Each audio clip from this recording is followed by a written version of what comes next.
اگلا سوال ہے جی، عموماً سوشل میڈیا پر کسی نان مسلم کی موت پر بھی مسلمان بھائی RIP یعنی ریسٹ ان پیس کے دعائیہ کلمات پوسٹ یا ٹیکسٹ کرتے ہیں، کیا اسلامی عقیدہ کی روح سے ایسا کرنا درست ہے؟ پلیز وضاحت فرما دیں۔ مرنے کے بعد تو کسی کافر کو آپ دعا نہیں دے سکتے، یہ حرام ہے، اور خدا نخواستہ اسے جائز سمجھا تو یہ کفر کی کیٹیگری میں فال کرے گا۔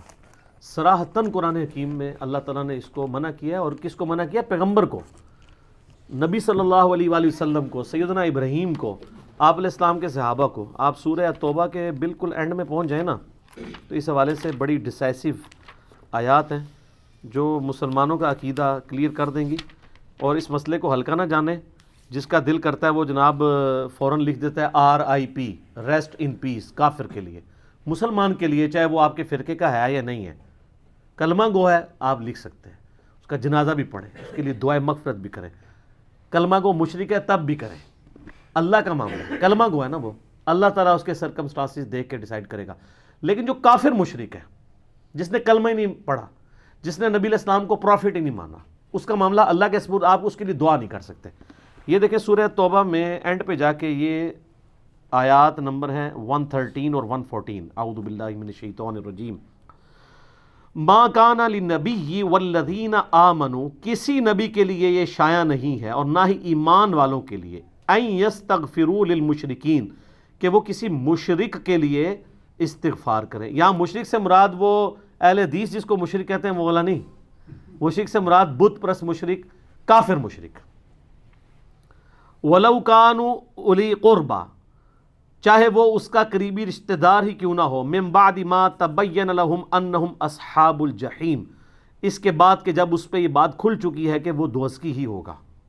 ظاہر ہے کہ جنرل رول یہی ہے کہ جو مشرک ہے وہ دوزخ میں جائے گا۔ باقی اللہ تعالیٰ کسی کو سرکمسٹانسز دیکھتے ہوئے کسی کے جزوی ایمان کے اوپر چھوڑ دے تو اللہ کو کوئی دھونس نہیں کسی کی۔ وہ بخاری مسلم میں حدیث ہے، ایک بندے کی موت کا وقت قریب آیا، اس نے اپنی اولاد کو اکٹھا کر کے کہا بتاؤ میں تمہارا کیسا باپ تھا؟ بڑا اچھا۔ ان کا پھر میری ایک خواہش پوری کرو، جب میں مر جاؤں میری لاش کے ٹکڑے ٹکڑے کر دینا، اس کو آگ لگا دینا، اس کی راکھ ہواؤں میں سمندروں میں بکھیر دینا۔ لَإِن قَدَرَ اللَّهُ عَلَيَّ، اگر اللہ نے میرے پہ قدرت پا لی تو مجھے ایسا عذاب دے گا جو کسی کو نہ دیا ہوگا۔ تو یہ صراحتاً کفر ہے، یہ عقیدہ کہ اگر راکھ بکھیر دی جائے تو اللہ تعالیٰ زندہ نہیں کر سکتا، اس لیے تو وہ کرنا چاہ رہا تھا۔ جب وہ مر گیا تو مرنے کے بعد اس کے بیٹوں نے یہی کچھ کیا۔ بخاری مسلم کے الفاظ ہیں، مشکات میں آپ کو اللہ کی رحمت والے چیپٹر میں دوسری جلد کے سٹارٹ میں مل جائے گا۔ تو اللہ تعالیٰ نے ہواؤں کو، پانیوں کو حکم دیا، زمین کو کہ اس کے اجزاء جمع کرو، زندہ کر لیا، پھنس گیا۔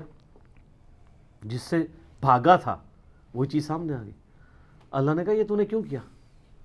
کہ یا اللہ تجھے ڈر گیا تھا۔ تو اللہ نے فرمایا تیرا یہ عقیدہ تھا تجھے مرنے کے بعد کوئی زندہ کر کے پوچھے گا؟ اس نے کہا یا اللہ میرا یہ عقیدہ تھا کہ مرنے کے بعد مجھے کوئی زندہ کرے گا، لیکن اس طریقے سے وہ سمجھتا تھا کہ اگر میری راکھ بکھیر دی گئی تو میرا مالک مجھے زندہ نہیں کر سکے گا۔ اس کا کفر جزوی تھا، کلی نہیں تھا۔ جزوی یہ تھا کہ اگر راکھ بکھر گئی پھر میں زندہ نہیں ہوں گا، اگر میری لاش ہی دفنائی گئی تو میں زندہ ہو جاؤں گا۔ لیکن کفر تو کفر ہے۔ ابن حجر اسقلانی نے بھی اس پہ پوری بحث کی ہے کہ کفر کر کے مرا ہے وہ، لیکن اللہ نے اس کے جزوی کفر کو ایکسیپٹ کر لیا، اس کی کم عقلی کی وجہ سے، نااہلی کی وجہ سے۔ اللہ نے فرمایا تیرا واقعی یقین تھا، یا اللہ جا تجھے بخش دیا، اللہ نے بخش دیا۔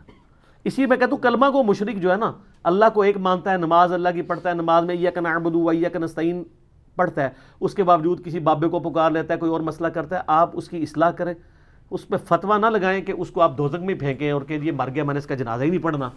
ویسے تو وہ بھی آپ کے ساتھ یہی کرتے ہیں، مر گیا مردود، نہ فاتحہ نہ درود، وہ بھی یہی کچھ کر رہے ہیں۔ مطلب بریلوی کے اہل حدیث کا جنازہ پڑھیں گے تو اہل حدیث اگر بریلوی کو نہیں پڑھے تو کوئی پریشانی بات نہیں ہے۔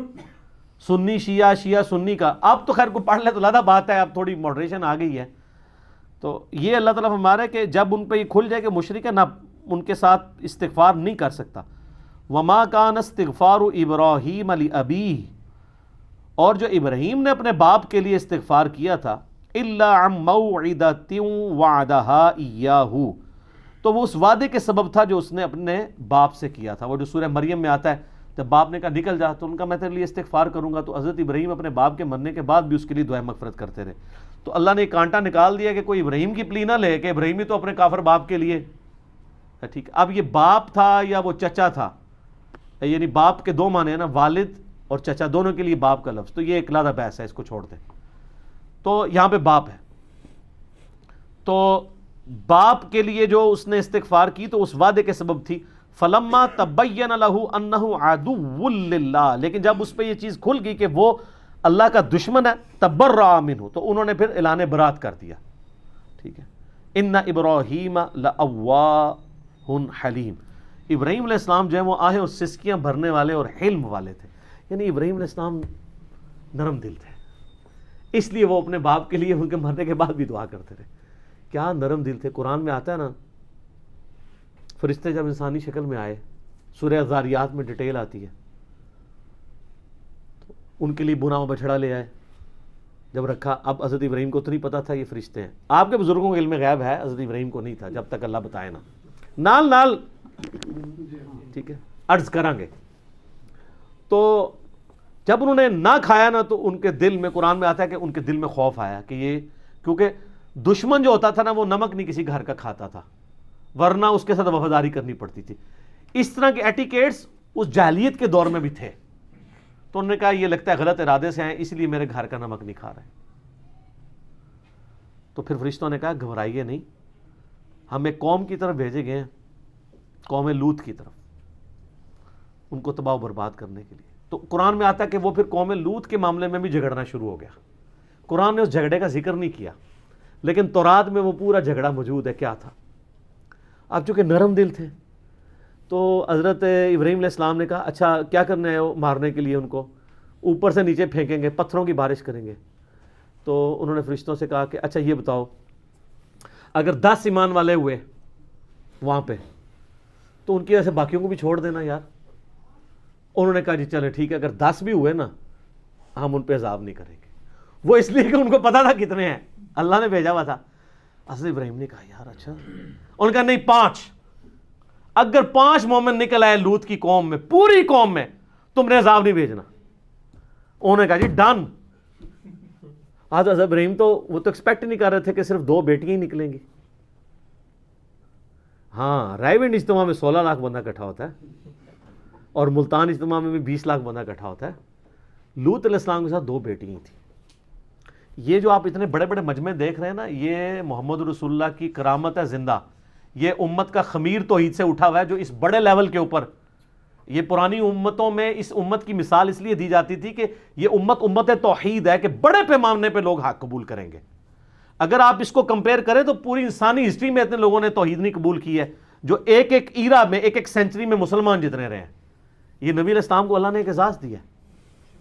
اسی بخاری مسلم کی حدیث ہے کہ جنتیوں کا نصف میری امت ہے، اور ابن ماجہ میں حدیث ہے جنتیوں کی 120 میں سے 80 صفحے میری امت سے ہیں، کیونکہ میرا معجزہ قرآن ہے نا.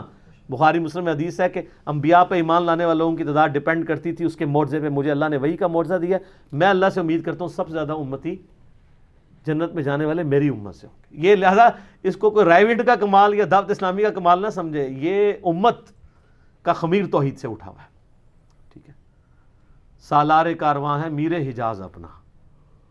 تو یہ نبی علیہ السلام کی زندہ کرامت اور معجزہ ہے الحمدللہ. تو حضرت ابراہیم علیہ السلام تو سیٹسفائی ہو گئے، لیکن وہاں سے 2 بیٹیاں اور ایک لوط علیہ السلام کی اپنی بیوی بھی قرآن میں آتا ہے، اور وہ بھی کافرہ تھی اور وہ بھی تباہ کر دی گئی. تو یہاں پہ بھی حضرت ابراہیم کا اللہ نے کہا کہ بڑا نرم دل، اور انبیاء ہوتے ہی رقیق القلب ہیں. آپ چھوٹے بچوں کو بھی دیکھا، چھوٹی سی بات پہ روئیں گے، ہنسانا چاہیں اسی ٹائم ہنسا لیں، ہنسانے کے دوران دوبارہ رلانا چاہیں رلا لیں. بڑا بندہ تو نہیں کر سکتا. یہ جتنا مرضی مائناس قسم کا بھی ایکٹر ہو، اس کو بھی دوائی آنکھ میں ڈالنی پڑے گی آنسو لانے کے لیے، وہ ڈالتے ہیں نا ڈراموں والے. لیکن بچے جو ہے آپ دیکھیں، ایسے روتے ہیں ایسے چپ، ایسے روتے ہیں پھر وہ زار اتار. کیوں؟ ان کے دل بہت نرم ہوتے ہیں، ان کا رسپانس ایبرپٹ ہوتا ہے. انبیاء بھی چونکہ صاف دل والے ہوتے ہیں نا، تو وہ بہت رقیق القلب ہوتے ہیں. آپ نبی علیہ السلام کی احادیث اگر بخاری مسلم ملے، آپ کو عام حالت میں نظر آئے گا کہ آپ کے پاس کوئی غم کی خبر آئی ہے تو وہ مطلب کوئی دور دراز کا بندہ ہی ہے تو آپ رونا شروع کر دیا.